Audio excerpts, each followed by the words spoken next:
Today on CityCast Madison. It's hiking and camping season, friends.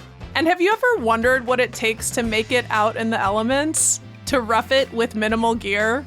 One Madisonian knows a thing or 1,000 about that.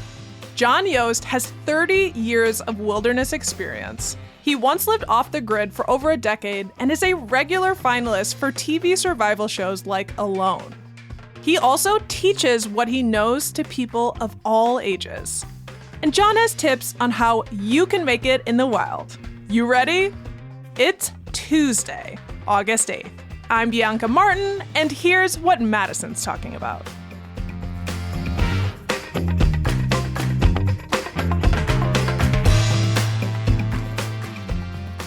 John, hello. Hey, Bianca.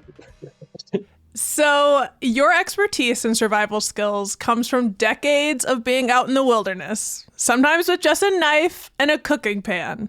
What's the most extreme wilderness situation you've ever found yourself in? I love how you say just a knife and a pan, but I actually took some string and a blanket with me too. Okay, well, string is huge. Yeah, I mean, people don't realize how important having string is.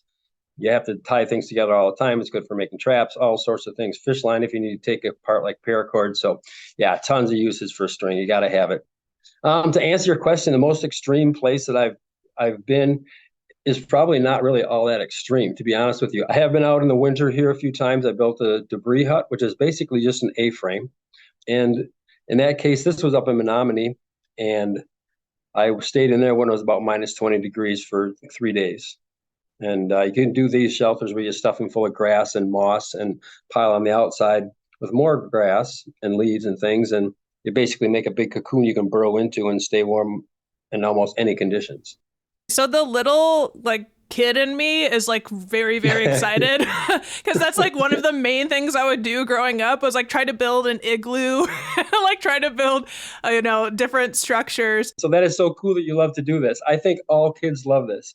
I was just at the Midwest Renewable Energy Association fair. They invited me up to do demonstrations, and we had a shelter building thing, and you would not believe the kids just loved it. I'm just getting really excited and getting thrown back into those memories and curious, what got you hooked on this? I think it was just growing up in the country and some idle time.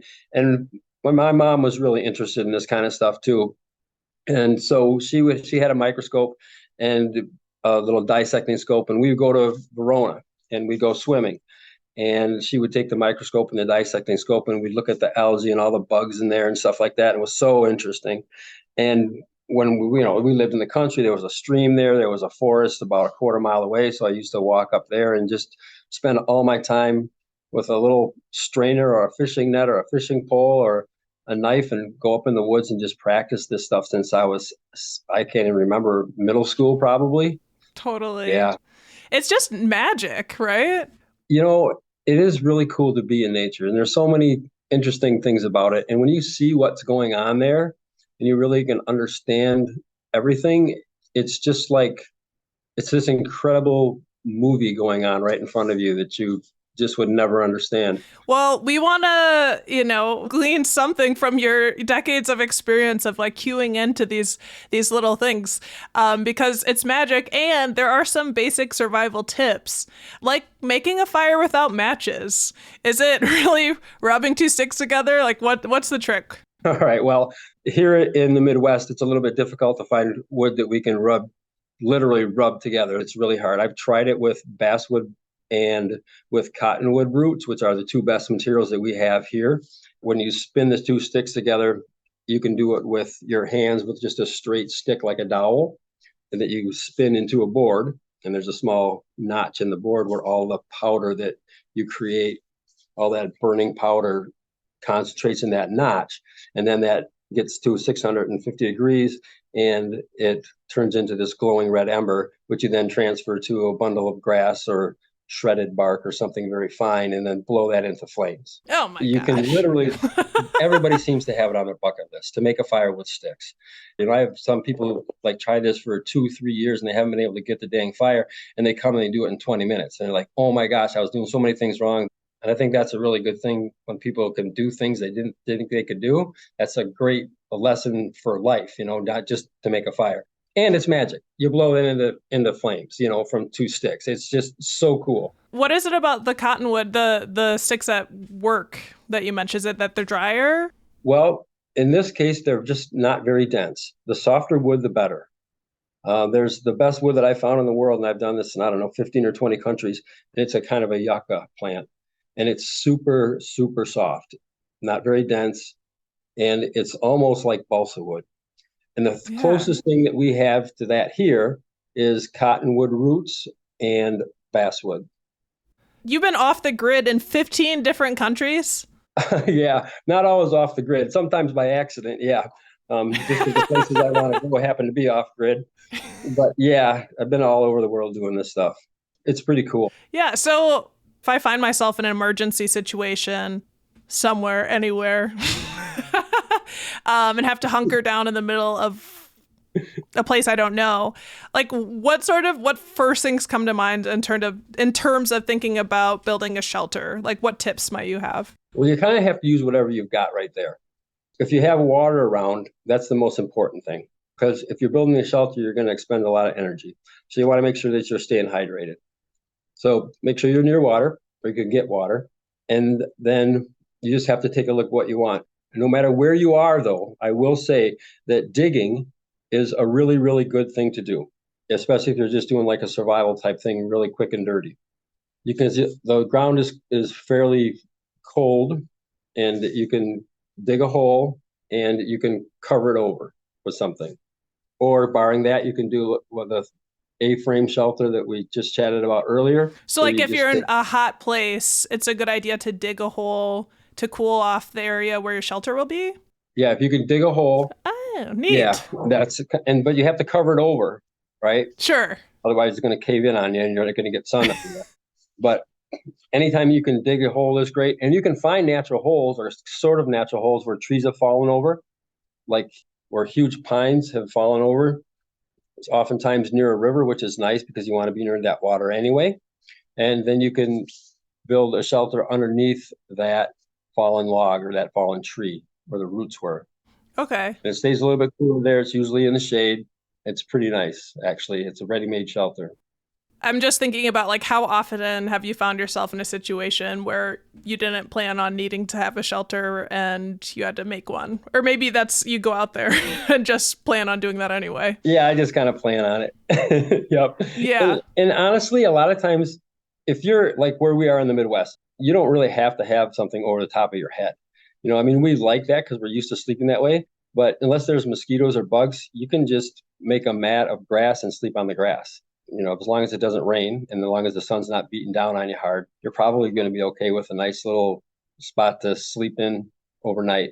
Well, you were mentioning water, and I want to talk about that. I mean, it makes sense that you'd want to be closest to water that you can drink. Civilization. That's why you see everyone, starting by water sources. But water's not always just ready for you to drink. See that you recommend bringing a life straw with you, even on a camping trip. Can you talk about what a life straw is? Well, it's a filter. Basically, it's a ceramic filter, and they make them a bunch of different ways. The life straw, you could just a filter inside of a straw.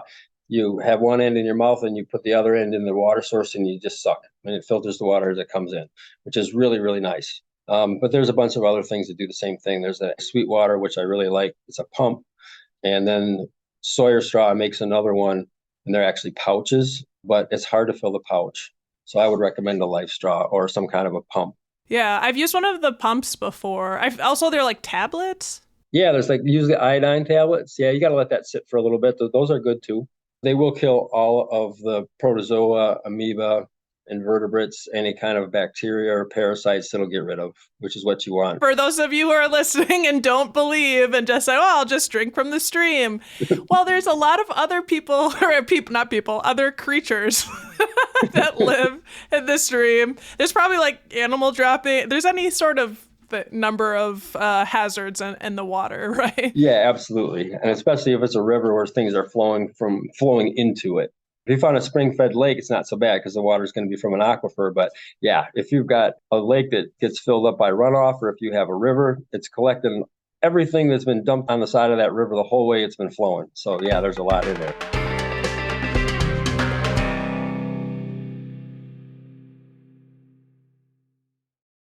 I don't know if I would fall into this category, but I don't not fall into this category. People are like really into The Walking Dead or sort of like apocalypse sort of situations where, you know, if you needed to be prepared to go out in the wilderness, you're ready to go. Would you consider yourself like ready? Like, are you like a prepper? Do you prep? No, not really. I don't really know exactly what a prepper is. Are those people like who get a whole bunch of stuff ready to in case the world's going to end? Yeah. Yeah, I don't do that. An apocalypse situation. You don't do that. No, man, if you give me a knife and a saw, I'm good. I don't worry about it. If the world comes to an end, I just go near water. Hopefully, where there's no other people, unless they're sane. But Morris Kochanski wrote a couple of books. He's really he just died a couple of years ago, but one of the grandfathers of the outdoor skills and the bushcraft. And Morris said that the more you know, the less you carry. But yeah, if I have a knife, I don't need to have a bunch of canned food and dehydrated vegetables. I'll be okay. Yeah. I'm glad that you're not worried about the apocalypse. B, that makes me extra interested in the classes that you teach so I can have such peace of mind. Like one of the things that you teach about is edible insects. So the eats that are available out and about. Can you talk about that? Tell us about whipping up some tasty meals of edible insects. Of edible insects, sure. Well, probably the most popular that we have around here are going to be grasshoppers. Okay, and I say that, and everybody's probably, oh my gosh, why did I tune in to the guy who's telling us to eat grasshoppers? This is crazy. Bianca, where did you find this guy? In the woods, no. Yeah, in the woods.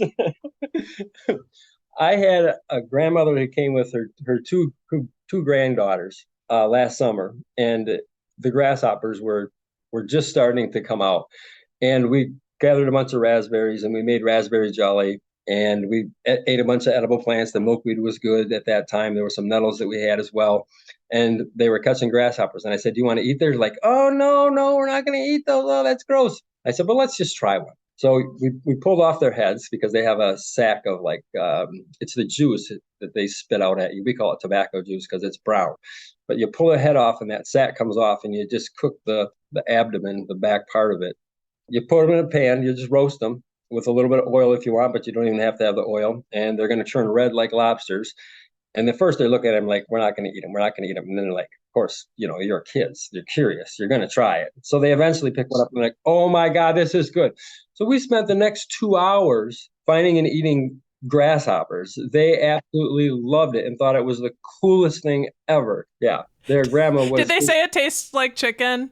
No, it doesn't. They didn't. I asked them that though, because everybody says that everything you don't know what it tastes like chicken. So I've eaten a chocolate grasshopper like a million years ago at an Adult Swim at the Children's Museum. It was something. It was definitely something. I have to say the pulling off the head and the sack part you just described was not as appetizing. But then when you said it looks like a lobster. And you can eat it with the heads on. It's just that sack that comes off when you pull the head off is really bitter. Okay. Yeah. Thinking about crawfish. Let's see. What you want to know? Some other edibles that we have here? I do. Yeah. All right. Other insect edibles. Well, these aren't insects, but they're invertebrates. You can eat worms. And if you're going to eat worms, I can tell you this from experience, they're not very good. One, they're kind of chewy, like eating a rubber band with tiny little hairs on it. I've had to eat them a few times, slugs and worms, when I'm just getting my trap line set and I haven't caught any animals and I haven't caught any fish and I don't have enough protein, so I'll just eat the worms. But if you do eat worms, this is a great tip because I know everybody's going to want to go eat worms after this.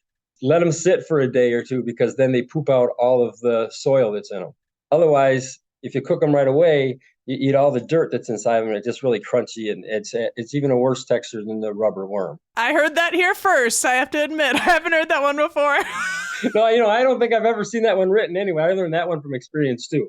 That's the thing about most of the stuff I know. I mean, I started out with just a couple of books and then I just started going out and, I didn't quote unquote know how to do it. I just figured out as I went.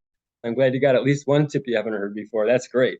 And they have a ton of protein in them for real. And then I think probably the best wild edible for as far as insect go are grubs that you find in either pine trees or oak trees. If you peel off the bark of the oaks, or you can get into the wood a little bit, but mostly between the bark and the wood on a pine tree, there's these white grubs, and those are absolutely delicious. You're supposed to cook them, so I would recommend that you cook them, but I've eaten them raw, and they just taste like buttery almonds or buttery cashews. They're absolutely delicious. And they're fascinating. Yeah, and they're a great source of fat. You don't find a lot of fat sometimes when you're out, so it's really good to eat the grubs in the trees. Okay, and I forgot to ask, do you cook the worms? Yeah, definitely cook the worms. Yeah. Okay. Sure. I'm trying to pretend like I'm not gross out. But I comprehend and am not against it. I'm just trying to learn. I saw something about tanning fish skins that I have to ask about. Oh, tanning fish skins? Yeah, they're really easy to tan. They're kind of nice. You just flesh your fish, and by flesh, you just get all the meat and the fat off of the inside of the fish. You scale it, and you just throw it in tannic acid. And we have all sorts of tannic acid sources here. The best one we have is probably acorns and oak leaves. So you throw in some oak leaves, and if you crush them up a little bit, it helps because then it's smaller and makes it into a powder, and the tannic acid comes out of the leaves faster. But you put it in with the oak leaves or the acorns and the fish skins for 3 days to a week, and you take them out and put a little bit of olive oil or bear fat and coon fat. I know everybody has that on their shelf at home, but those are the best, is bear fat and coon fat. What do you use the fish skins for? Making wallets, actually. And then for coverings for your knife handle are kind of nice too. And you could make a piece out of one too. Yeah, they're pretty cool. That sounds awesome. And so I heard a rumor that you auditioned for Naked and Afraid, the reality show. How did that go? They went out and they saw me when I was teaching out west, and they're like, this guy is fun. He's got some personality. He's interesting, and he knows what he's doing. So we want him on the show. So they basically didn't even. You were sought after. Yeah, they didn't even audition me.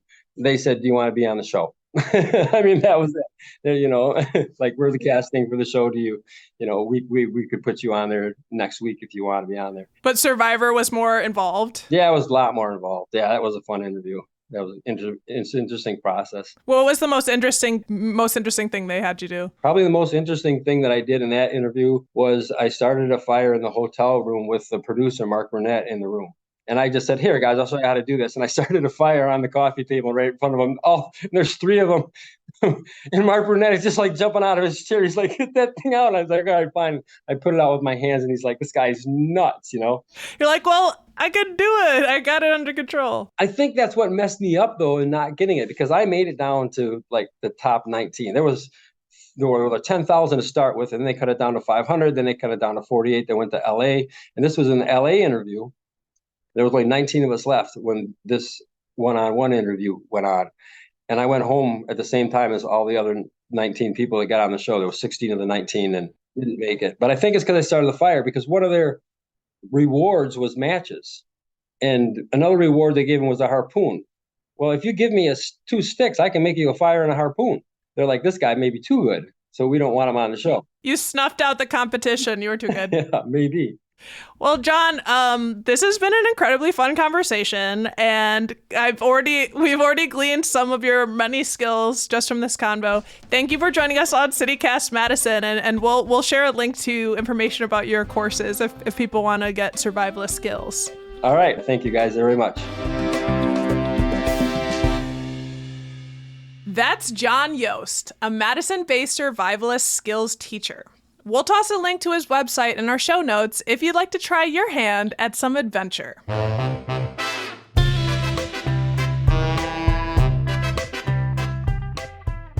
And here's what else Madison's talking about: addiction treatment. Speaking of saving lives, a critical addiction treatment is often going unprescribed in emergency rooms. Epic Systems researchers studied the health records of ER visits for opioid overdoses across the US. Doctors say the med buprenorphine is one of the most effective for reducing withdrawals and cravings, but it's more or less sitting on the shelves. The study also shows an increase in the prescribing rate, but some doctors are saying it's still far below what's needed. And more on surviving. August is Clear the Shelters Month at the Dane County Humane Society. This means that they're reducing adoption fees for all animals next week. Do you want to help save a pet? Get a new companion? Check out our show notes for a link. Oh, and by the way, if you want to help some cats but can't take any home yourself, there's an upcoming fundraiser you might want to catch. Next week, a cat circus is coming to the Bartell Theater downtown. Acro cats will balance on balls, ride skateboards, and some will even play some jams. All funds go to the Rock Cats Rescue. We'll toss a link in our show notes. That's all for today here on CityCast Madison. I'm Bianca Martin. If you enjoyed the show, why not share this episode with that one survivor friend? You know who I'm talking about. We'll be back tomorrow morning with more stories from around the city. Until then, just remember, you can grow strong, learn how to get along, and you will survive.